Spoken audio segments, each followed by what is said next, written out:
Universalist Fellowship of Northfield.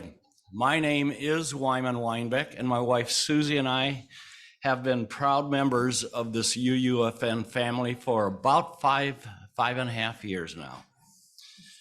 UUFN is an inclusive community that nurtures spiritual and intellectual growth and fosters ethical and social responsibility.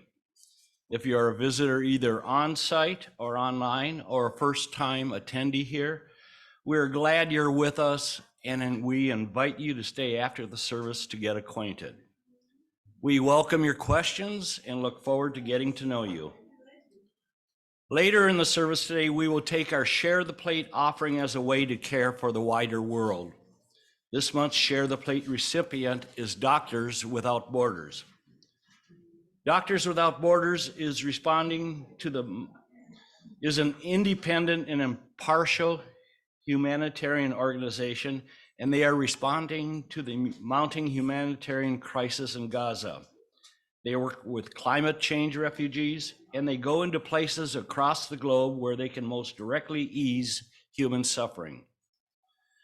During this offering, you may put cash or check in the basket or donate online from our website, uunorthfield.org. If your check is for your pledge, please write pledge on the memo line, and there will also be instructions on the screen during the offertory time. Now, I call your attention to the announcements in your order of service and weekly email. There you'll find more information about the following. For those considering membership at UUFN, meet Reverend Sara downstairs after today's service for our meaning of membership class. I think that'll kick off at 11:15. 11:15. Our Sunday services spring planning meeting is tomorrow, December 11th at 6:30 p.m. at UUFN here in the basement. We'll brainstorm ideas about our spring worship themes and fill in the worship calendar. All are invited. And everyone is also invited to another soup supper on Friday, January 5th. I attended the last one and it was a blast. Lots of food to share, lots of good soups and breads. So please save the date now. It starts at 6 p.m. on January 5th. And I believe Gail has put a sign-up sheet, yes, on the back wall over by the brochures. So please sign in. And join us next Sunday for the Mystery and Promise of the Winter Solstice, presented by Janet Scannell and Barbara Krause. Then plan on staying after the service next Sunday for an update from our Building Visions team about a possible expansion of our building.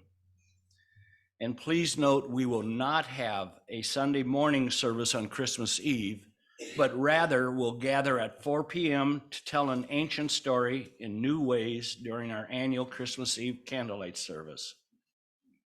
Again, welcome to the Unitarian Universalist Fellowship of Northfield.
Thank you, Taylor.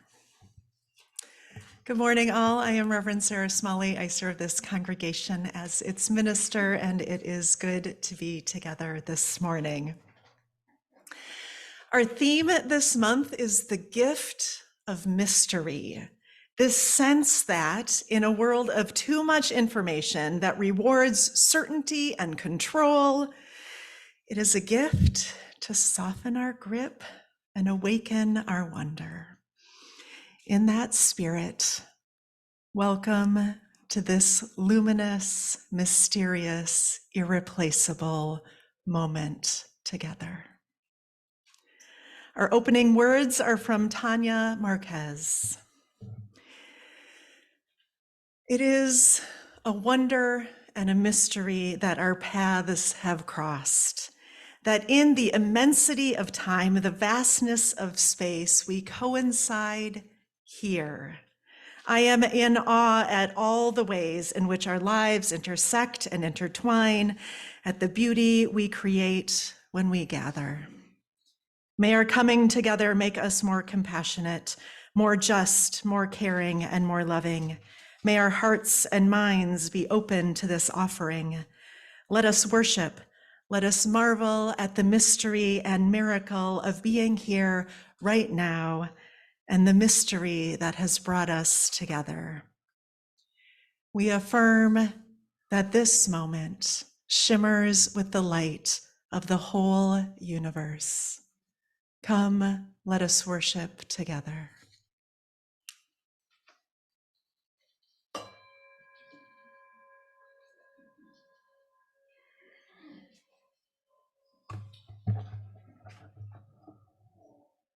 The flaming chalice is the symbol of Unitarian Universalism, a beacon of hope, illuminating the path of wonder. Each Sunday, when we gather here together, we bring this symbol of life together. Please join me in speaking the words for the lighting of the chalice. Let us open our minds, see what is beautiful. Let us open our minds to learn what is true. Let us open our hearts to love one another. Please rise in body or spirit as you are able for our opening hymn, number 389, Gathered Here.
Spirit, draw near.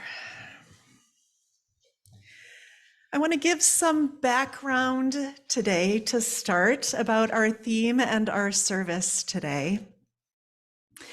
Unitarian Universalism currently has 6 sources of religious inspiration. One thing that makes us different from many mainstream religions in the United States is that the Bible is one source of religious inspiration, but not the only source or even the primary source. You can read the full text of the 6 sources in the front of your hymnal or on a bookmark in the back of the room or online. They're all over. But here's a summary. Currently, our 6 sources are direct experience of transcending mystery and wonder, words and deeds of prophetic people, wisdom from the world's religions, Jewish and Christian teachings, humanist teachings, including science, and earth-centered traditions. As part of the reimagining of the Article 2 section of the Unitarian Universalist bylaws, which is where the 7 principles and 6 sources are articulated, not only might there be a significant updating of the 7 principles of Unitarian Universalism, but a change to these 6 sources. For me, the 6 sources are in many ways the heart of Unitarian Universalism. I love the explicit articulation of where we might find religious inspiration the world over, and then what we're called to do once we find it.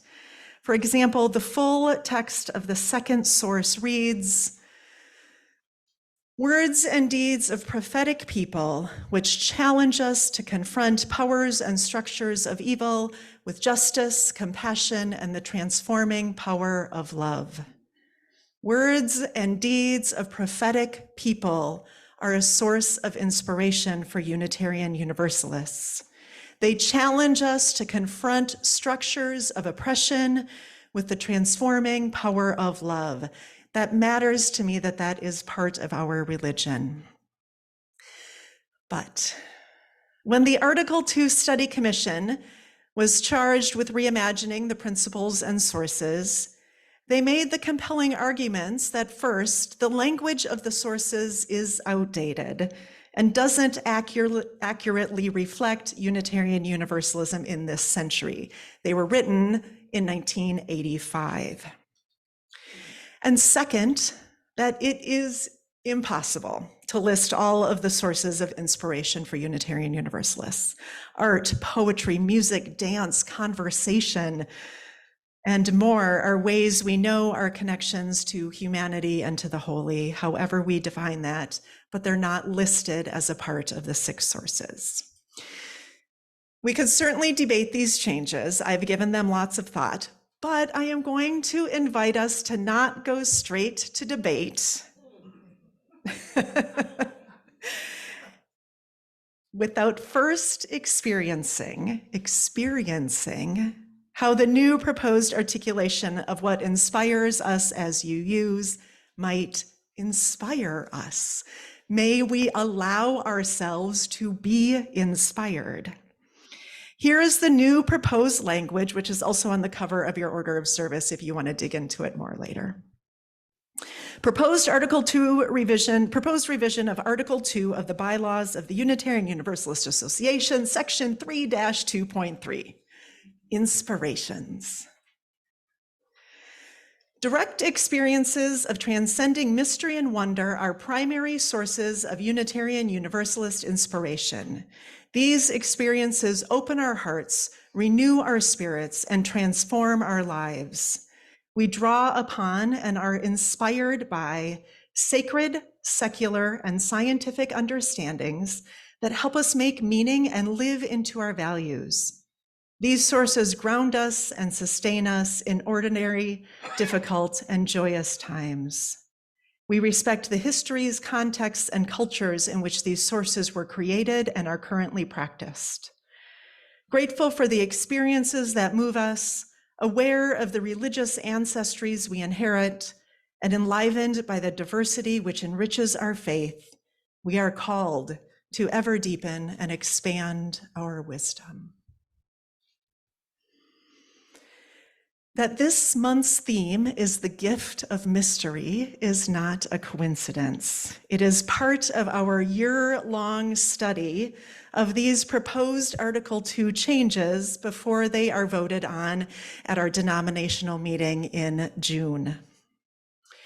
The first draft of the inspirations paragraph that the Article 2 Study Commission shared 2 years ago removed the direct experience of transcending mystery and wonder, words that are in our current first source in the new proposed language. Many ministers and lay leaders like myself, who are generally supportive of these changes, couldn't conceive of an articulation of Unitarian Universalism that didn't include mystery and wonder. They are so much a part of how we do religion, the foundational belief that each of us has a direct connection to the holy, that there is no intermediary, that it matters that we pay attention to that connection because it grounds us both more fully in our individual lives, as well as widening our connection to humanity, to the earth, and to the universe. For Unitarian Universalists, wonder is a primary spiritual practice. A small group of about half a dozen Unitarian Universalist ministers, including myself, proposed an amendment because our association has a democratic process for all of this. We proposed an amendment to add that language back in and expand the inspirations paragraph. Our language was voted on and became a part of this last summer and became a part of this final proposed language that we are looking at today. This embrace of all these ways of being curious about and making sense of our world is in our religious heritage. I love remembering that this is not new for Unitarian Universalists. Quillen Hamilton Shinn, a Universalist minister in the late 1800s, preached this about the Bible, which he referred to as the Book of Revelation, lowercase r, the Book of Revelation. He preached, Universalists stand for the spiritual interpretation of the sacred volume. We go beneath to figurative speech, metaphor, symbol, parable. Surface students, by literalizing these, have missed the deep meanings and built up doctrines contrary to the great principles disclosed in this book. When reasoning from these three great books, the book of nature, the book of human nature, and the book of Revelation, we get our ideas of life and destiny and proclaim them to the world, convinced that these three books agree. These three books agree. The book of Revelation, the book of human nature, the book of nature, sacred, secular, and scientific sources ground us and sustain us in ordinary, difficult, and joyful times. As Unitarian Universalists, we don't have to choose between science and religion, reason and emotions, head and heart. How could there possibly be divisions between these when they are all part of the same infinite, intimate mystery? When all these ways of translating the sacred text of the universe into human terms agree. And we get to be embodied. We get to experience this world as part of our religious journey. A scientist and a poet both greet the world with awe and then try to make sense of it. Emotions can be data points, and changing your mind can soften your heart. We don't have all the answers, but we each have some of the answer. And together we are called to ever deepen and expand our wisdom. We hold space for the great mystery here, the sacred interconnectedness of all. It's what we do. It's what we do in the world and in our lives and when we gather in worship together. In the presence of this great mystery, as we hold the sacred interconnectedness of all, we move into our time of joys and sorrows together. I invite you to allow yourself an unhurried breath, to affirm the next thing that happens shimmers with the light of the whole universe. Relax your shoulders, inhale and exhale, and let your heart catch up with you. We use our chalice flame to light our candles of community. We light our first candle as a blessing for the wider world. On this fourth day of Hanukkah, we light this candle with an awareness of rising anti-Semitism in the world, and particularly in the United States. Our hearts grieve for the thousands of Palestinians killed and for the humanitarian crisis in Gaza, and our hearts cannot abide anti-Semitism as a response. We don't have answers, but we won't turn away. May this candle help us to expand our capacity to hold all of humanity in our care. We know too that the details of our daily lives are sacred and important. We now light a candle for all of the simple joys that are sustaining us. And we light another candle in honor of the sorrows and hardships we may be carrying. One more candle in honor of the sorrows and joys we carry in our hearts, but that have not been spoken out loud.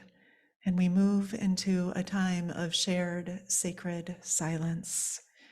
May the truth of your heart be reflected in these flames.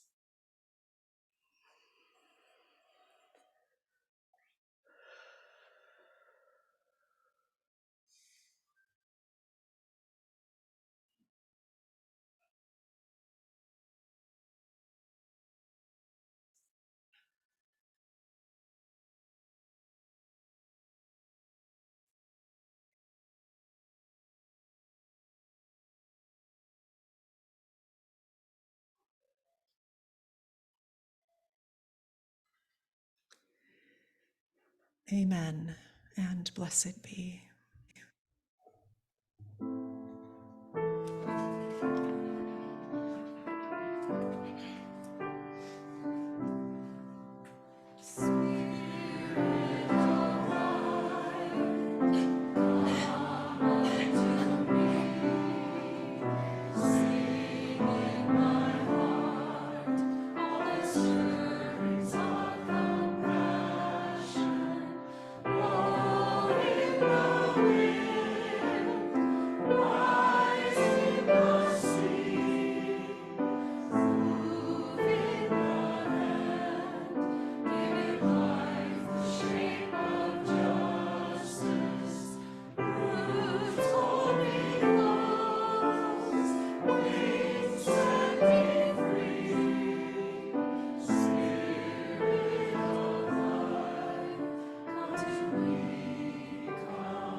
Our readings today are two poems by Rosemary Wadala Traumer. First, Inside It All. Beneath the mask, beneath the names, beneath ideals, beneath the shoulds is a thrumming, ecstatic, atomic swirl. Unseen and omnipresent, inescapable and holy, a divine blurring of being, a realm of charge and energy, most of it empty space. Sometimes I remember this, perhaps walking in the woods or standing in the midst of a city's whir, perhaps working in the kitchen or singing in a choir. I remember who we really are. I remember not with mind, but with being, and I'm lost in it, found in it, alive in the cloud of it, astonished with the sacred design of it, elegant soup of it, elemental swirl of it all. How is it sometimes I see only woman, man, cottonwood, spider, self, other, other, other, other. We walk this journey of separation together. Oh, being who is lonely, remember? And second, her poem, Dizzying. After midnight, I stand on the leading side of the earth and watch as comet debris speeds through this atmosphere. Oh, the universe is big, and tonight I am in love with being small. My tiny heart flung wide to the mystery. I think of the meteors flaring across the sky, how they're made from dust, the size of a grain of sand. It takes so little to make something radiant, something worth pointing at, something worth waking for, something vivid and bright, something fleeting and beautiful as life.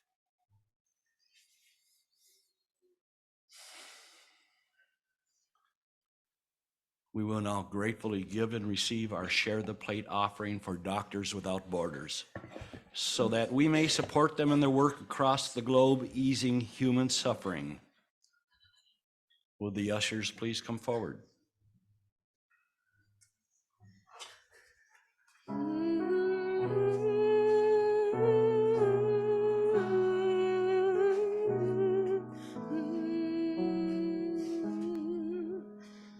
To see the world in a grain of sand, and heaven in a wildflower, hold divinity in the palm of your hand, and eternity in an hour. To see the world in a grain of sand, and a heaven in a wildflower, hold divinity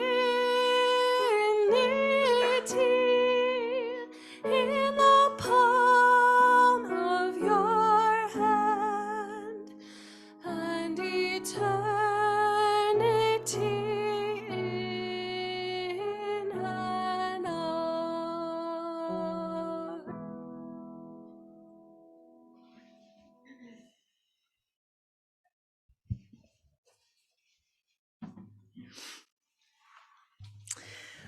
I want to share with you today the story of my ordination stole, this stole, as a way into this topic of the gift of mystery. This past Thursday was the 4-year anniversary of my ordination into the Unitarian Universalist ministry, which was one of the most joyful and sacred days of my life, and I have been reflecting on it a lot. I want to show you a short video of part of my ordination service for you today for a couple of reasons. First, because most of you have probably not been to a Unitarian Universalist ordination, and I want to give you a small glimpse into one. Ordinations are a particularly amazing part of the traditions of our denominations. We do them right. I have been to many, and they never fail to make my heart sing and my eyes water. Second, because it's so much better to hear the story of the creation of this stole directly from the fabric artist who designed and made it, Don Carlson Kahn. For context, right before the part of the service in this video, I had just spoken my ordination vows, and the congregation, First Universalist Church of Minneapolis, had just ordained me, and I was called Reverend Sara for the first time. Right after the section of the service that you'll see, my two sons placed this stole over my shoulders, and I donned the mantle of ministry for the first time. I also want to note This video quality is terrible. And my computer freezes every time I try to maximize the size of the window. And we had speaker issues this morning. But I really want to share this with you, so we're going with it. So give me a second.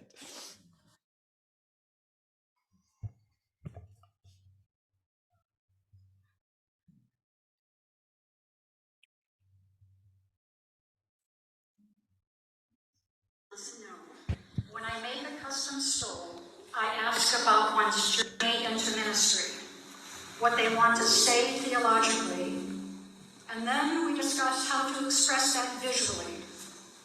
When those stories of journeys into ministry are shared with me, it is a gift.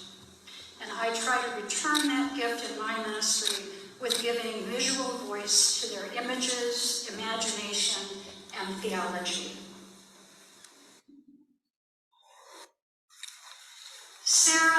Sara wanted to say a lot.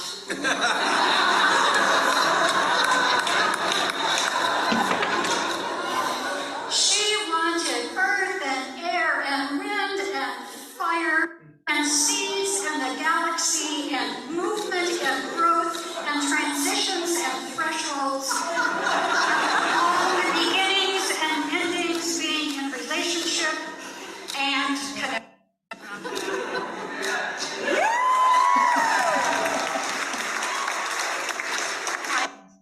Raw edges and loose threads. She said, the intimate and the infinite are one. And she's right.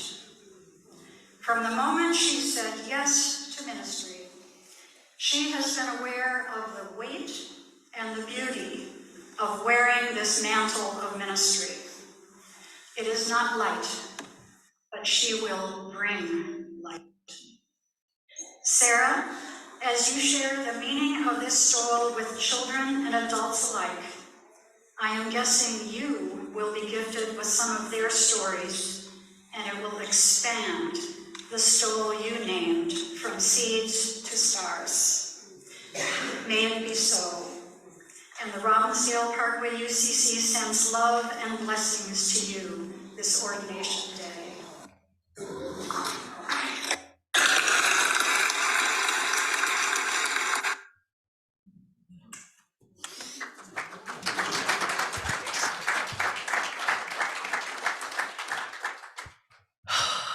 Gets me every time.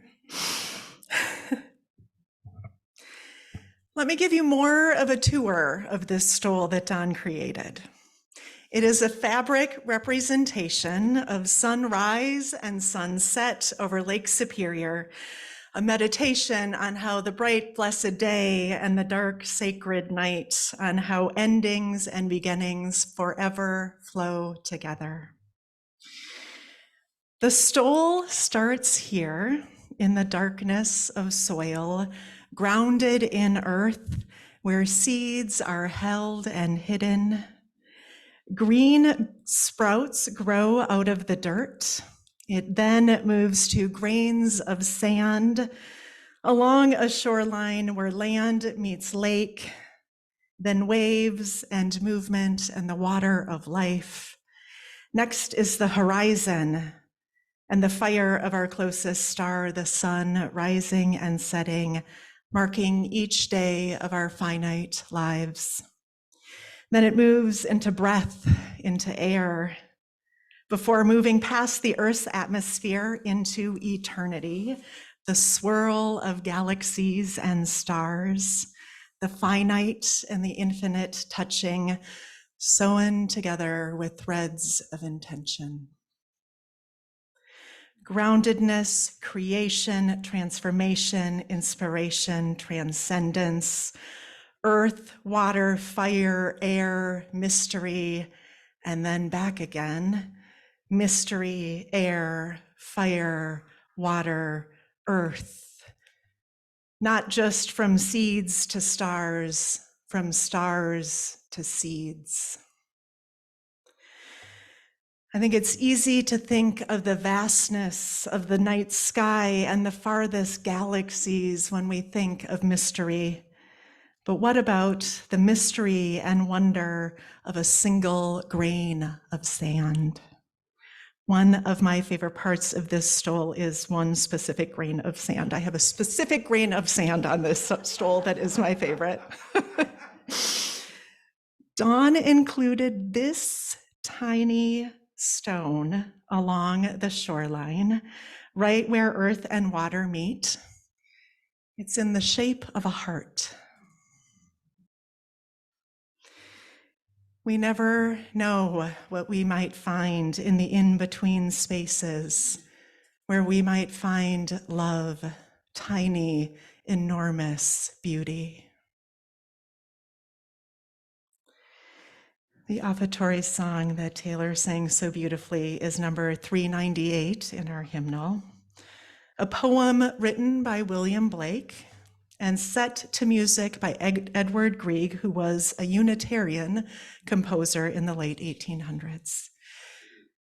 As a side note and a little extra teaching moment, we know that he was Unitarian because in the hymnal next to Unitarians and Universalists and Unitarian Universalists, there's a little chalice symbol.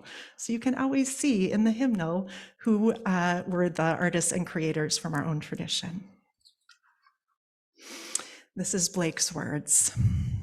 To see the world in a grain of sand and heaven in a wildflower, hold infinity in the palm of your hand and eternity in an hour. To see the world in a grain of sand, to see the world in this grain of sand.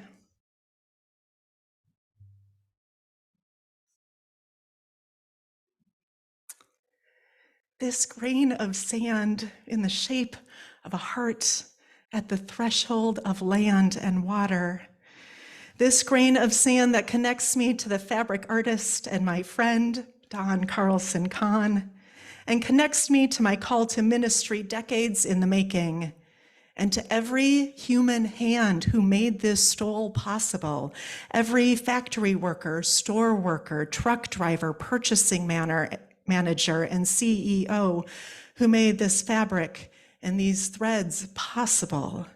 Every gift from the earth that fed and housed those workers, every choice from every generation past that has resulted in me being able to share the story of this tiny heart-shaped rock with you right now.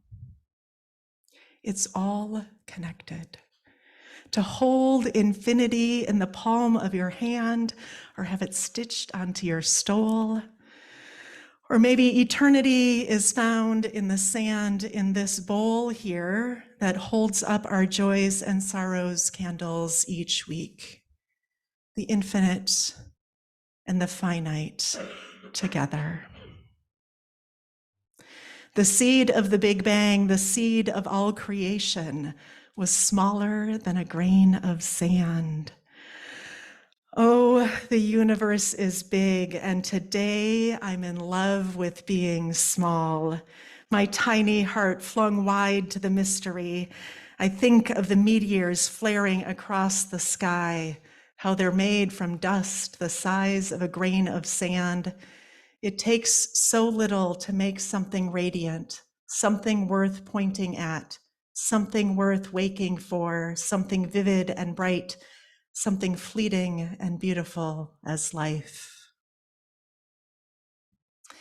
This is the ecstatic atomic swirl, unseen and omnipresent, inescapable and holy, that sings throughout creation. This is what mystics and scientists alike are trying to make sense of. Cell biologist Ursula Goodenough writes, "We are all, each one of us, ordained to live out our lives in the context of ultimate questions such as, why is there anything at all rather than nothing? Where did the laws of physics come from? Why does the universe seem so strange?" Goodenough's response to such questions has been to articulate a covenant with mystery. That phrase, covenant with mystery, stopped me in my tracks when I first read it. Unitarian Universalism is often described as a covenantal, not creedal religion. It is not our shared beliefs that define us, but how we agree to be in relationship with each other. A covenant is the promises we make to one another, always leaving room for the possibility of repair, of coming back into right relationship when we are out of covenant. What does it mean to be in right relationship with the universe, to be in covenant with mystery? It means we don't have to have all of the answers. Good enough explains. The idea, as well as the challenge, is to become comfortable with not knowing, comfortable with having no answer to the question of why there is anything rather than nothing. The minute the mystery is named, materialized, given some type of imagery, accorded properties or analogies, then it's not mystery any longer. But, notes Good Enough, covenant includes the concept of a deal. The Israelites obeyed commandments in exchange for protection. If I anchor my notions of ultimacy in mystery, then what could mystery possibly give back in exchange? Well, basically, peace of mind. Good Enough explains. The realization that I needn't have answers to the big questions has served as an epiphany. I lie on my back under the stars and the unseen galaxies, and I let their enormity wash over me. I assimilate the vastness of the distances, the impermanence, the fact of it all. I go all the way out, and then I go all the way down to the fact of photons without mass and gauge bosons that become massless at high temperatures. I take in the abstractions about forces and symmetries, and they caress me like Gregorian chants, the meaning of the words not mattering because the words are so haunting. Once one lets go of the imperative to have the ultimate figured out, the proximate can far more readily and far more satisfactorily take center stage. In other words, for Good Enough, we covenant to honor the mystery, to experience it without confining it. This isn't easy. Our brains like having answers to all the questions that line our path. It's okay to wish we had more control. It's okay to feel a little anxious or a lot anxious about not knowing. But a covenant with mystery assures us and reassures us it's okay to not know, that any answers we might have to the biggest existential questions we have will be too small, and that the mystery itself is where comfort is found. Yes, I think it's easy to think of the vastness of the night sky and the farthest galaxies when we think of mystery, but mystery is also here, as close as our fingertips. The swirl of our fingerprints, no less a mystery than those swirling galaxies. I have no idea why there is anything at all rather than nothing. But I know in my bones made of earth and stardust, that this right now is a luminous, irreplaceable moment. Direct experiences of transcending mystery and wonder is here now. The proximate takes center stage. At the end of the video we watched, Don Carlson Kahn said to me, as you share the meaning of this stole with children and adults alike, I am guessing you will be gifted with some of their stories, and it will expand the stole you named from seeds to stars. May it be so. And it has been so. I couldn't have known then that you would be the people I have shared the meaning of this stroll with. I couldn't have known your stories of seeds and stars would be the ones I would be so honored to hear. Reverend Angela Herrera writes,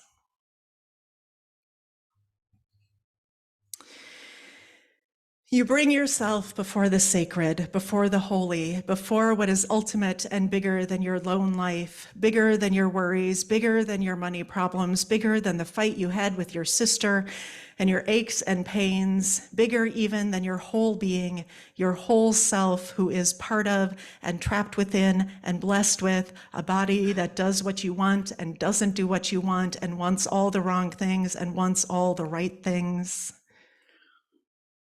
You stand at the edge of mystery, at the edge of the deep with the light streaming at you, and you can't hide anything, not even from yourself. And when you stand there like that, and then what? Maybe you call your pastor and say, what is this? What am I looking at? What do I do? And your pastor comes and stands at the edge with you and looks over. She can't hide anything either, she thinks, not even the fact that she doesn't know the answer to your question, and she wonders if you can tell. She thinks of all the generations who've come there before you and cast words out towards the source of that light, wanting to name it. Somehow, she thinks to herself, the name stayed tethered to the aging world and got old, while the light remains timeless and burns without dimming.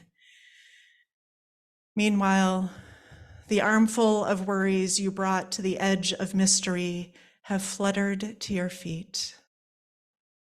Unobscured by these, you shine back, light emanating unto light.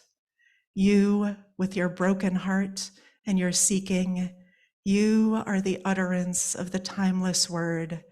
The name of the holy is pronounced through your being.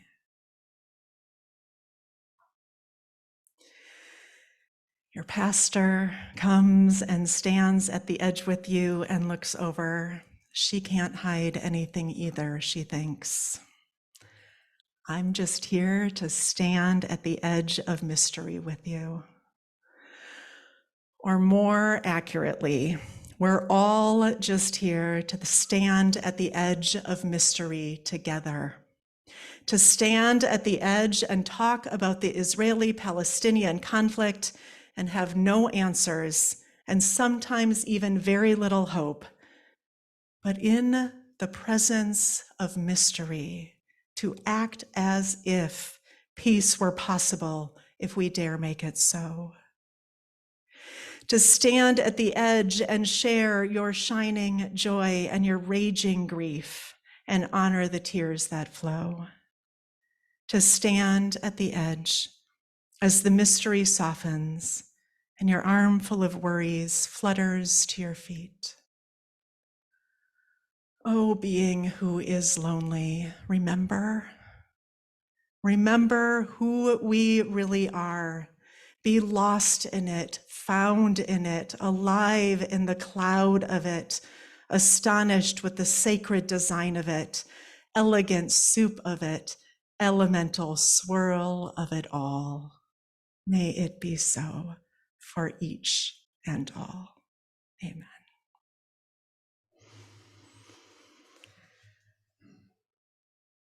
We join our voices together in song, and of course that song is Blue Boat Home.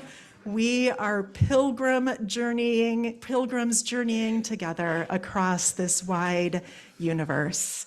Please rise in body or spirit for number 1064 in the Teal hymnal, Blue Boat Home.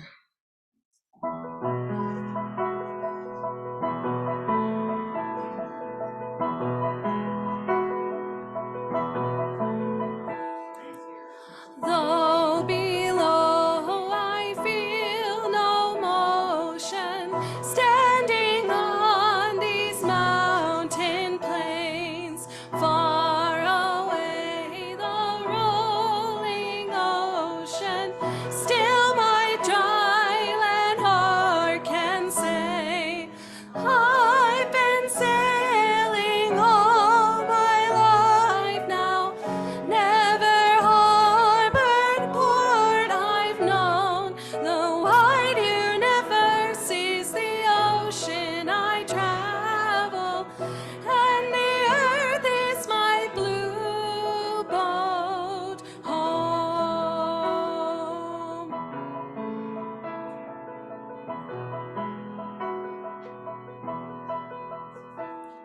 sun and sail and moon and rudder, as I ply the starry sea, leaning over the edge in wonder, casting questions into the deep, drifting here, ship's companions, all we kindred pilgrim souls, making our way by the lights of the heavens in our beautiful blue boat home.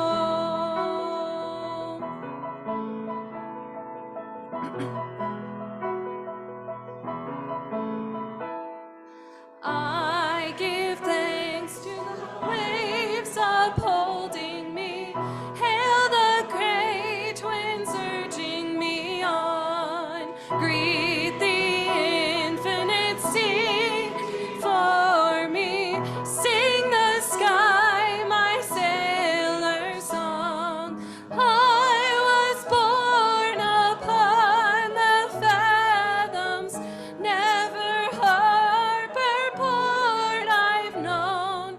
The wide universe is the ocean I travel, and the earth is my blue boat home.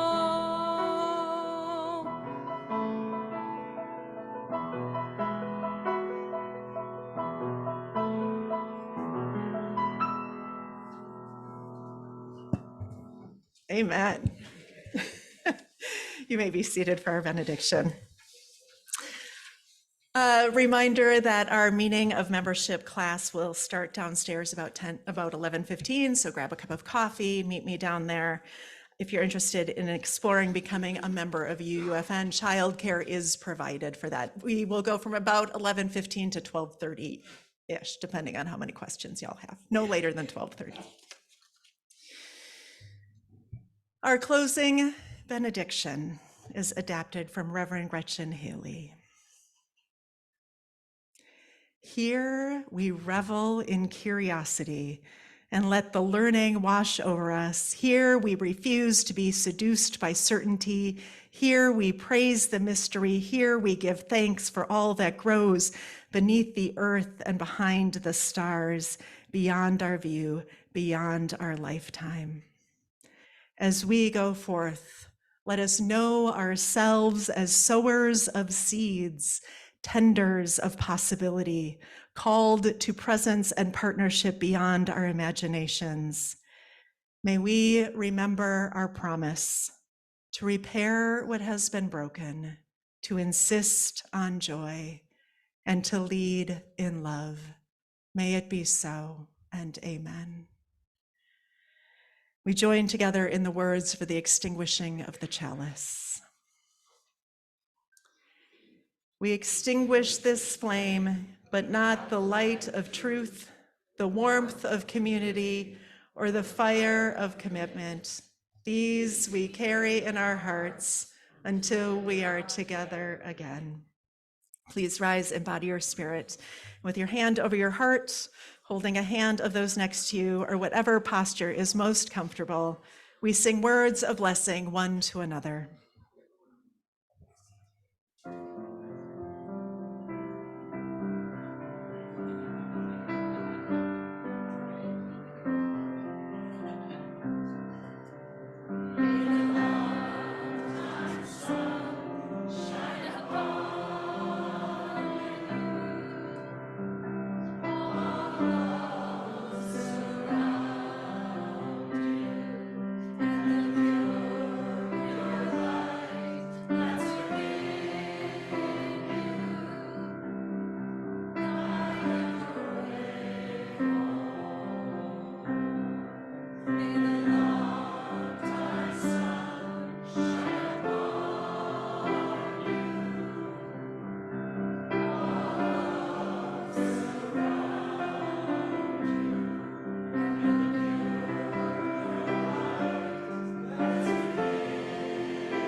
Go in peace.